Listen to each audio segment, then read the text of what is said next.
তো আসসালামু আলাইকুম গাইস, আজকে আমরা দেখবো কতক্ষণে গাড়ি ভেতরে কাটাতে পারি। তো চলো প্রথমেই চলে গেলাম গাড়ির ভেতরে, বালিশা ঝাড়ু নিয়ে মানে ঝাড়া নিয়ে।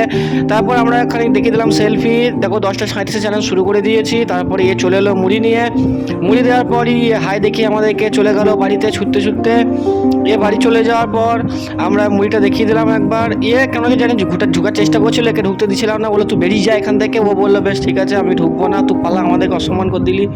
তারপর এরা নাচতে শুরু করে দিল, ব্যাপারটা আমি বুঝলাম না কেন নাচা হচ্ছিলো এখানে। তারপর আমরা একটা সেলফি ভিডিও করে নিলাম, শ্যুট করে নিলাম এখানে। তোমরা দেখতেই পাচ্ছ। ও বলছে কি হলো, ও বলছে আমাকে একটু ঢুকতে দাও। বলছে না তুই বেরিয়ে যা এখান থেকে। ও হাত দেখিয়ে দিল, বুঝতেই পারছো। তারপরে হাত দেখালো। তারপর আমি বললাম কী যে হলো, বলছে না ওকে ঢুকতে দেবে না, তোমার সাথে আমার আড়ি হয়ে যাবে। বললাম বেশ ঠিক আছে, তাহলে ওকে ঢুকতে দিতে হয় না, তখন কী করবো। বাইরে তো হচ্ছে একটা ফ্যান চলছিল, কোথা থেকে গরিবের ফ্যানরা জোগাড় করে এনেছে। এটা সব এসি জোগাড় করার মানে একটা বাজেট ছিল না আর কি, তাই জন্য গরিবের ফ্যান জোগাড় করেছিলাম আমরা। তো এই করতে করতে আমরা সেলফিটা শ্যুট করছিলাম। তারপর আমরা প্র্যাঙ্ক করলাম মিরাজের সাথে, বললাম একটা পার্সেল এসছে। মিরাজ অনেক রাগে দেখালো। তারপর কুরকুরে নিয়ে নাচাচ্ছিল, কে জানে আর পাশে বসে পড়েছিল, একে যে কে ঢুকতে দিল ব্যাপারটা আমিও বুঝতে পারি নাই। তারপরে হাত দেখিয়ে দিয়েছিল এখানে ছিল বালিশের উপর কুরকুরে ছিল, ডাবড়া, আচার, মানে আজকে মশলা মুড়ি ভালোই মাখানো হবে। তারপরে 11:47 বেজে গেলো, আমরা খাওয়া শুরু করে দিলাম।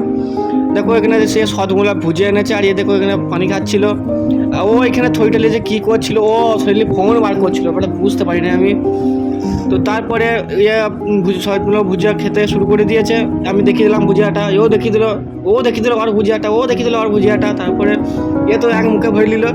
তারপরে শুরু করে দিল সবাইকে না দেখে লিকুলিকে দেখে নিচ্ছে, কেউ দেখছে না, তো একা চালু করে দিচ্ছে। তারপরে আমরা ধরে মারতে লেগে গেলাম। এই লোকটাকে একে চিনা যাচ্ছে না, আবার হাই দেখিয়ে দিল, ব্যাপারটা বুঝতে পারলাম না। তো ওসব লোক লাভ না, লুকিয়ে নিচ্ছে, মানে কাউকে দিবে না আর কি, একাই খাবে। তো তারপরেই আমরা খেতে শুরু করে দিলাম। কাঁচ চিলে আছে, মানে যে দিবে না তার হাত ফুটো করে দেবে। তো তারপর আমরা একা খাওয়া করছিলাম। তো গবা একবারে গরুর মতো খেয়ে শুরু করে দিয়েছে, সব খাবো বলে হচ্ছে।